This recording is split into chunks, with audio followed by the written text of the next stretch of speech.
ஓம் சாந்தி. Murali date 20/4/2024. காலை முரளி பாப்தாதா மதுபன். பாபா கூறுகின்றார், இனிமையான குழந்தைகளே, யோக பலத்தினால் இந்த உப்பு கால்வாயை கடந்து வீட்டிற்கு செல்ல வேண்டும். அதனால் எங்கே செல்ல வேண்டுமோ அதை நினைவு செய்யுங்கள். இதே மகிழ்ச்சியில் இருங்கள். நாம் இப்போது ஏழையிலிருந்து பணக்காரராக ஆகின்றோம். கேள்வி: தெய்வீக குணங்களின் பாடத்தில் எந்த குழந்தைகளுக்கு கவனம் உள்ளதோ அவர்களின் அடையாளம் என்ன? பதில்: அவர்களின் புத்தியில் உள்ளது. நாம் எப்படிப்பட்ட செயலை செய்கிறோமோ நம்மை பார்த்து மற்றவர்களும் செய்வார்கள். ஒருபோதும் யாருக்கும் தொந்தரவு கொடுக்க மாட்டார்கள். அவர்களின் வாயிலிருந்து தவறான சொற்கள் வெளிவராது. மனம், சொல், செயலால் யாருக்கும் துக்கம் கொடுக்க மாட்டார்கள். பாபாவிற்கு சமமாக சுகம் கொடுப்பதற்கான லட்சியம் உள்ளது என்றால் தெய்வீக குணங்களின் பாடத்தின் மீது கவனம் உள்ளது என்று சொல்லப்படும். ஓம் சாந்தி.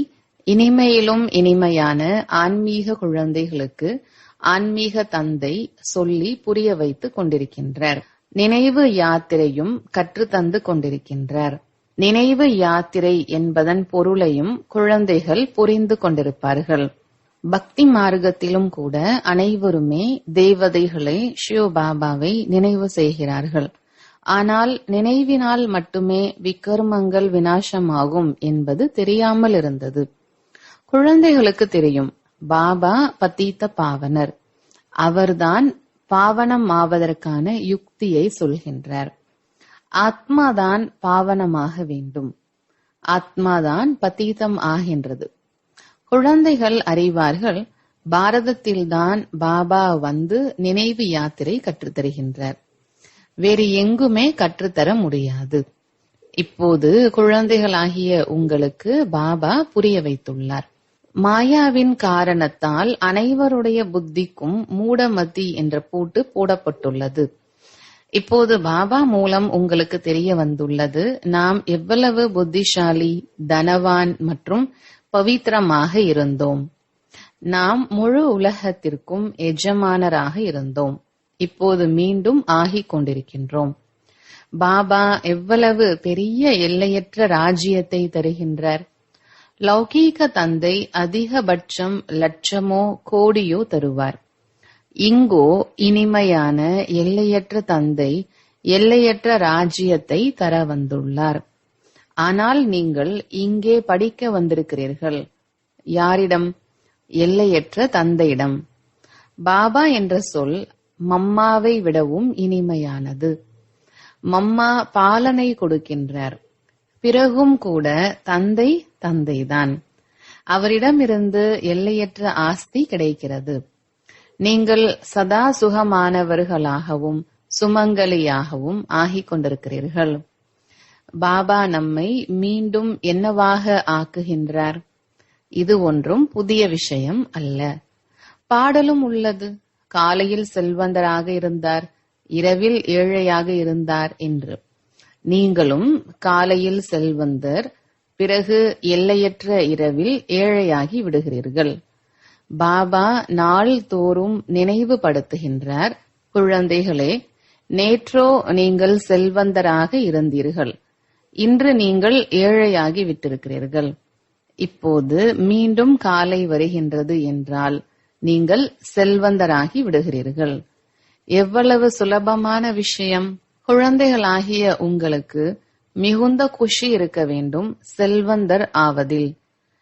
பிராமணர்களின் பகல் மற்றும் பிராமணர்களின் இரவு. இப்போது பகலில் நீங்கள் செல்வந்தராகி கொண்டிருக்கிறீர்கள். மேலும் நிச்சயமாக ஆகவும் செய்வீர்கள். ஆனால் நம்பர்வார் புருஷார்த்தத்தின் படி. பாபா சொல்கின்றார், இது உப்புக்கடல். இதை நீங்கள்தான் கடந்து செல்கிறீர்கள் யோக பலத்தின் மூலம். எங்கே போக வேண்டுமோ அதன் நினைவு இருக்க வேண்டும். நாம் இப்போது வீட்டிற்கு செல்ல வேண்டும். பாபா தாமே வந்துள்ளார் நம்மை அழைத்து செல்வதற்காக. மிகுந்த அன்போடு புரிய வைக்கிறார். இனிமையான குழந்தைகளே, நீங்கள்தான் பாவனமாக இருந்தீர்கள். 84 பிறவிகள் எடுத்து எடுத்து பதீத்தம் ஆகிவிட்டீர்கள். மீண்டும் பாவனமாக வேண்டும். பாவனமாவதற்கு வேறு எந்த உபாயமும் இல்லை. நீங்கள் அறிவீர்கள், பதீத்த பாவனர் வருகிறார். நீங்கள் அவர் வழிப்படி நடந்து பாவனமாகிறீர்கள். குழந்தைகளாகிய உங்களுக்கு மிகுந்த குஷி உள்ளது. நாம் இந்த பதவி அடைய போகிறோம். பாபா சொல்கின்றார், நீங்கள் 21 பிறவிகளுக்கு சதா சுகம் உள்ளவர்களாக ஆவீர்கள். பாபா சுகதாமத்தின் ஆஸ்தி தருகின்றார். ராவணன் துக்கதாமத்தின் ஆஸ்தியை தருகின்றார். குழந்தைகளாகிய நீங்கள் இப்போது அறிந்து விட்டீர்கள், ராவணன் உங்களது பழைய விரோதி. அவர்தான் உங்களை 5 விகாரங்கள் என்ற கூண்டிற்குள் போட்டுவிட்டார். பாபா வந்து வெளியில் கொண்டு வருகின்றார். எவ்வளவு பாபாவை நினைவு செய்கிறார்களோ அவ்வளவு மற்றவர்களுக்கும் அறிமுகம் கொடுக்கிறார்கள். நினைவு செய்யாதவர்கள் தேக அபிமானத்தில் இருப்பார்கள். அவர்களால் பாபாவை நினைவு செய்யவும் முடியாது, அறிமுகமும் கொடுக்க முடியாது. நாம் ஆத்மா, சகோதரன் சகோதரன் வீட்டிலிருந்து இங்கே வந்திருக்கிறோம், வெவ்வேறு பாகங்களை நடிப்பதற்காக. முழு பாகமும் எப்படி நடிக்கப்படுகிறது? இதுவும் உங்கள் புத்தியில் உள்ளது. யாருக்கு உறுதியான நிச்சயம் உள்ளதோ அவர்கள் இங்கே வந்து புத்துணர்ச்சி பெறுகிறார்கள். நீங்கள் ஆசிரியரோடு கூடவே இருக்க வேண்டும் என்பது போன்ற படிப்பல்ல. உங்கள் வீட்டில் இருந்து கொண்டு படிக்க முடியும். 1 வாரம் மட்டும் நல்லபடியாக புரிந்து கொள்ளுங்கள். பிறகு பிராமணிகள் கற்றுத்தரும் சகோதரிகள் சிலரை 1 மாதத்தில், சிலரை 6 மாதங்களில், இன்னும் சிலரை 12 மாதங்களுக்கு பின் அழைத்து வருகின்றார். பாபா சொல்கின்றார், நிச்சயம் ஏற்பட்டது. மேலும் உடனே ஓடி வந்தார்கள் பாபாவிடம். ராக்கியும் கட்டிக்கொள்ள வேண்டும், நாங்கள் விகாரத்தில் போக மாட்டோம் என்று. ஷோ பாபா கூறுகின்றார், குழந்தைகளே, நீங்கள் நிர்விகாரியாக அவசியம் ஆக வேண்டும். விகாரத்தில் போவீர்களானால் சம்பாதித்த வருமானம் நஷ்டமாகிவிடும். 100 மடங்கு தண்டனை ஆகிவிடும். 63 பிறவிகளாக நீங்கள் மூழ்கி வந்திருக்கிறீர்கள். இப்போது சொல்கின்றார், பவித்திரமாகுங்கள். என்னை நினைவு செய்வீர்களாயின் உங்களுடைய பாவங்கள் பஸ்பமாகிவிடும். ஆத்மா, சகோதரன் சகோதரன் யாருடைய பெயர் வடிவத்திலும் சிக்கிக் கொள்ளக்கூடாது. யாராவது சரியாக படிப்பதில்லை என்றால் சீக்கிரமாக அழைத்து வரக்கூடாது. ஏதோ ஒரு நாளிலும் கூட அவர்களது புத்தியில் பதியும் என்று பாபா சொல்கின்றார். என்றாலும் கூட புத்தி மூலமாக புரிந்து கொண்டாலும் தாரணையில் கொண்டு வர வேண்டும். பிராமணர்களாகிய நீங்கள் அனைவரையும் விட உயர்ந்தவர்கள். இது உங்களது மிக உயர்ந்த குலமாகும். அங்கே சத்சங்கம் முதலிய எதுவும் நடைபெறாது. சத்சங்கம் பக்தி மார்க்கத்தில் நடைபெறும். நீங்கள் அறிவீர்கள், சத்தியமான சங்கம் அக்கறை கொண்டு சேர்க்கும். சத்தியத்தின் சங்கம் கிடைப்பது சத்யுக ஸ்தாபனையின் போதுதான்.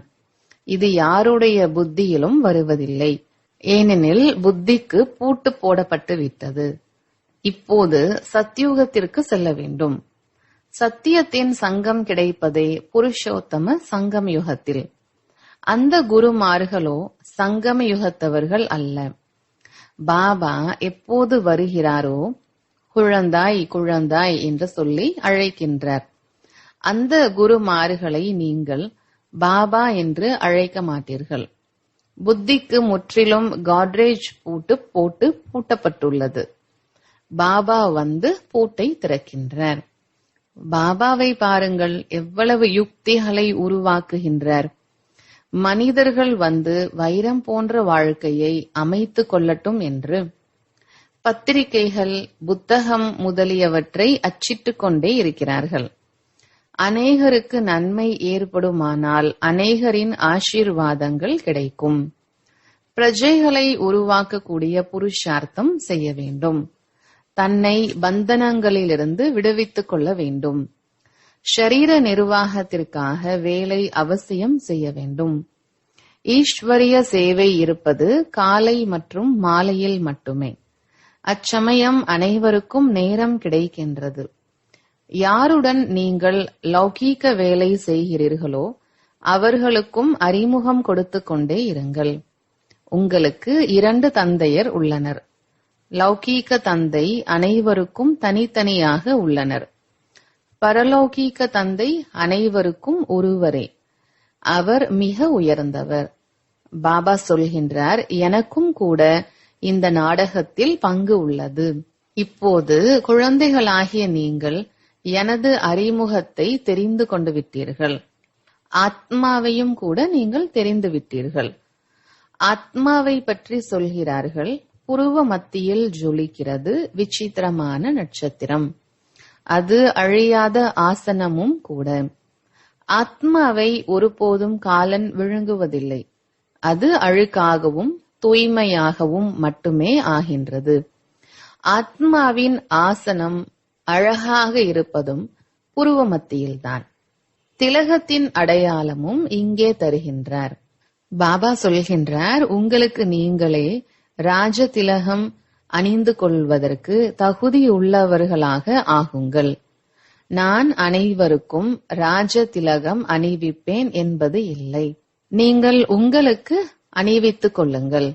பாபா அறிவார் யார் அதிகம் சேவை செய்கின்றார்கள் என்று. பத்திரிகையிலும் கூட படைப்புகள் மிக நன்கு வருகின்றன. அதோடு கூட யோகத்தின் முயற்சியும் செய்ய வேண்டும்.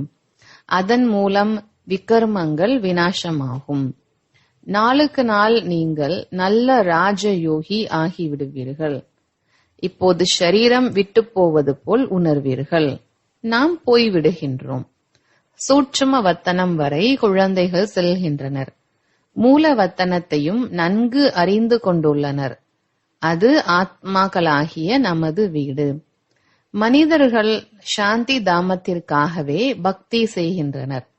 சுக தாமத்தை பற்றி அவர்களுக்கு தெரியவே தெரியாது. சொர்க்கத்திற்கு செல்வதற்கான படிப்பை பாபாவை தவிர வேறு யாராலும் கற்றுத்தர இயலாது. இது இல்லற மார்க்கம். இல்லறத்தில் உள்ள இருவருமே முக்தி தாமம் செல்ல வேண்டும். அவர்கள் தலைகீழான வழியை சொல்கிறார்கள். யாரும் செல்வதில்லை. அனைவரையுமே கடைசியில் பாபா தான் அழைத்து செல்வார். இது அவரது கடமையாகும். சிலர் நன்றாக படித்து ராஜ்ய பாக்கியத்தை அடைகின்றனர். மற்ற அனைவரும் எப்படி படிப்பார்கள்?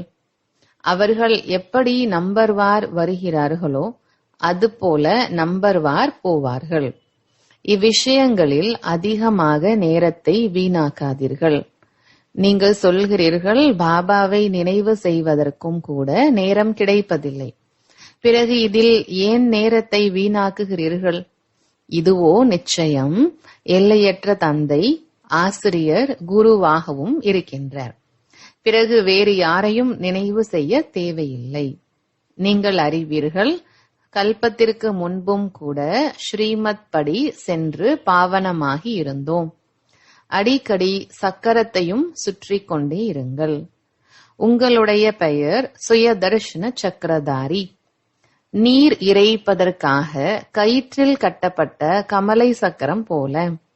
ஞான கடலில் இருந்து உங்களை நிறைத்துக் கொள்வதில் தாமதம் ஆகாது, காலியாவதில் தாமதமாகும். நீங்கள் இனிமையான தேடி கண்டெடுக்கப்பட்ட குழந்தைகள். ஏனென்றால் கல்பத்திற்கு பின் வந்து சந்திக்கிறீர்கள். இந்த உறுதியான நிச்சயம் இருக்க வேண்டும். நாம் 84 பிறவிகளுக்கு பின் மீண்டும் வந்து பாபாவுடன் சந்தித்திருக்கிறோம். பாபா சொல்கின்றார், யார் முதலில் பக்தி செய்திருக்கிறார்களோ அவர்கள்தாம் முதலில் ஞானத்தை பெற்றுக்கொள்ள தகுதி உள்ளவர்களாக ஆகியிருக்கிறார்கள். ஏனென்றால் பக்தியின் பலன் வேண்டும். ஆகவே சதா தன்னுடைய பலன் அல்லது ஆஸ்தியை நினைவு செய்து கொண்டே இருங்கள். பலன் என்ற சொல் பக்தி மார்க்கத்தினுடையது. ஆஸ்தி என்பது சரியானது. எல்லையற்ற தந்தையை நினைவு செய்வதன் மூலம் ஆஸ்தி கிடைக்கிறது. வேறு எந்த ஒரு உபாயமும் இல்லை. பாரதத்தின் பழைய யோகம் புகழ் பெற்றதாகும். அவர்கள் நினைக்கிறார்கள், நாம் பாரதத்தின் பழைய யோகத்தை கற்றுக்கொள்கிறோம். பாபா சொல்கின்றார், அவர்கள் டிராமா படி ஹட்டயோகி ஆகிவிடுகிறார்கள். ராஜ யோகத்தை இப்போது நீங்கள் கற்றுக்கொள்கிறீர்கள். ஏனென்றால் இப்போது சங்கம யுகம். அவர்களின் தர்மம் வேறு. அவர்கள் குரு வைத்துக் கொள்ளக்கூடாது. ஆனால் டிராமாவின்படி இதுபோல் மறுபடியும் நிச்சயமாக செய்வார்கள். குழந்தைகளாகிய நீங்கள் இப்போது நேர்மையானவர்களாக ஆக வேண்டும். தர்மத்தில்தான் சக்தி உள்ளது. உங்களை நான் தேவி தேவதை ஆக்குகிறேன். இந்த தர்மம் மிகுந்த சுகம் தரக்கூடியது. எனது சக்தியும் என்னிடம் யோகம் வைப்பவர்களுக்கே கிடைக்கிறது. ஆக பாபா தானே ஸ்தாபனை செய்கிற இந்த தர்மத்தில் மிகுந்த சக்தி உள்ளது. நீங்கள் முழு உலகத்திற்கும் எஜமானன் ஆகிவிடுகிறீர்கள். பாபா இந்த தர்மத்திற்கு மகிமை செய்கின்றார். இதில் மிகுந்த சக்தி உள்ளது. சர்வ சக்திவான் பாபாவிடமிருந்து சக்தி அநேகருக்கு கிடைக்கிறது.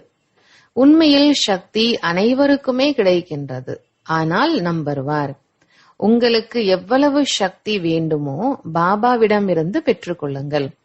பிறகு தெய்வீக குணங்களின் பாடமும் கூட வேண்டும். யாருக்கும் தொந்தரவு கொடுக்க கூடாது. துக்கம் கொடுக்காதீர்கள். இவர் ஒருபோதும் யாரிடமும் தவறான சொற்களை பேசுவதில்லை. நான் எத்தகைய கர்மம் செய்கிறேனோ அதை பார்த்து மற்றவர்களும் செய்வார்கள் என்பதை அறிந்திருக்கின்றார். அசுர குணங்களில் இருந்து தெய்வீக குணங்களுக்கு வர வேண்டும். நாம் யாருக்கும் துக்கம் கொடுக்காமல் இருக்கிறோமா என்பதை பார்க்க வேண்டும். யாருக்கும் துக்கம் கொடுக்காதவர்கள் என்று யாரும் இல்லை. ஏதாவது தவறுகள் அவசியம் நடக்கத்தான் செய்கின்றன.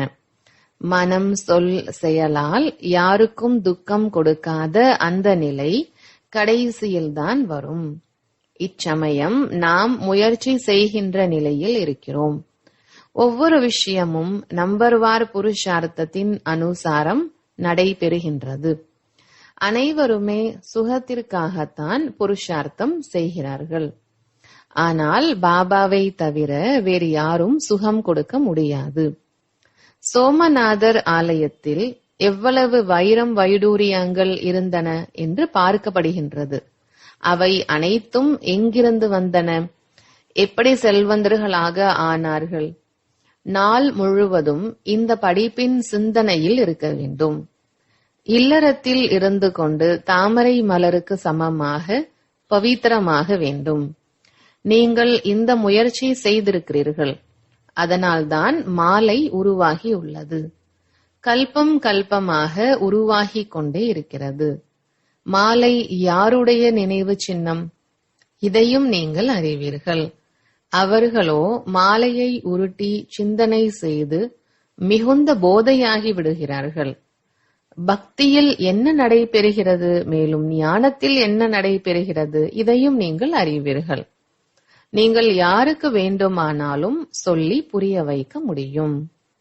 முயற்சி செய்து செய்து கடைசியில் இறுதி முடிவு கல்பத்திற்கு முன் போலவே வெளியாகிவிடும்.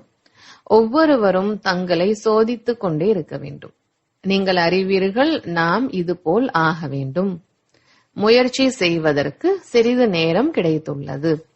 வரிசை கிரமமாக முயற்சியின்படி பாபாவும் உங்களை வரவேற்கிறார். குழந்தைகளாகிய நீங்கள் வரவேற்பதையும் விட அதிகமாக பாபா உங்களை வரவேற்கின்றார். பாபாவின் வேலையே உங்களை வரவேற்பது.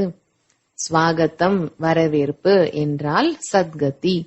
இது அனைத்தையும் விட உயர்ந்த வரவேற்பு.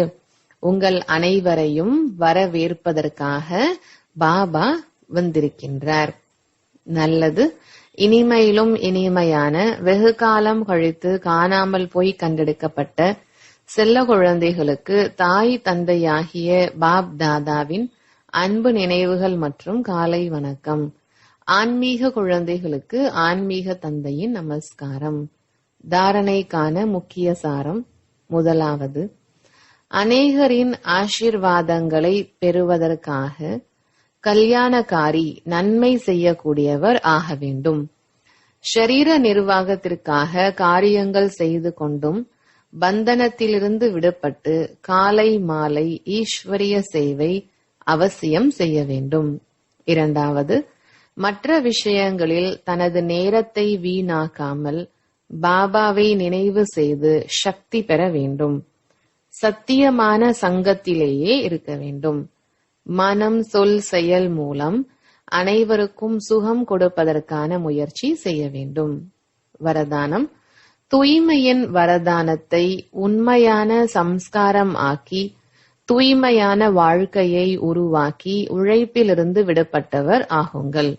விளக்கம்: சில குழந்தைகளுக்கு தூய்மையை கடைபிடிப்பதற்கு உழைக்க வேண்டியதாக உள்ளது. இதன் மூலம் வரங்களை வழங்கும் வள்ளல் தந்தையிடமிருந்து பிறவியின் வரதானத்தை பெறவில்லை என்பது நிரூபணமாகிறது. வரதானத்தில் உழைப்பு இருக்காது. ஒவ்வொரு பிராமண ஆத்மாவினுடைய பிறவியின் மூலம் வரதானம் தூய்மையாக ஆகுக, யோகியாக ஆகுக என்பதாகும். எவ்வாறு ஜென்ம சன்ஸ்காரம் மிகவும் உறுதியாக இருக்குமோ அதுபோல தூய்மை என்பது பிராமண பிறவியின் ஆதி சம்ஸ்காரம், உண்மையான சம்ஸ்காரமாகும். இந்த நினைவினால் தூய்மையான வாழ்க்கையை உருவாக்குங்கள். உழைப்பிலிருந்து விடுபட்டவர் ஆகுங்கள். ஸ்லோகன்: யாரிடம் சேவையின் சுத்தமான பாவனை உள்ளதோ அவர்கள்தான் ட்ரஸ்டி ஆவார்கள். நல்லது. ஓம் சாந்தி.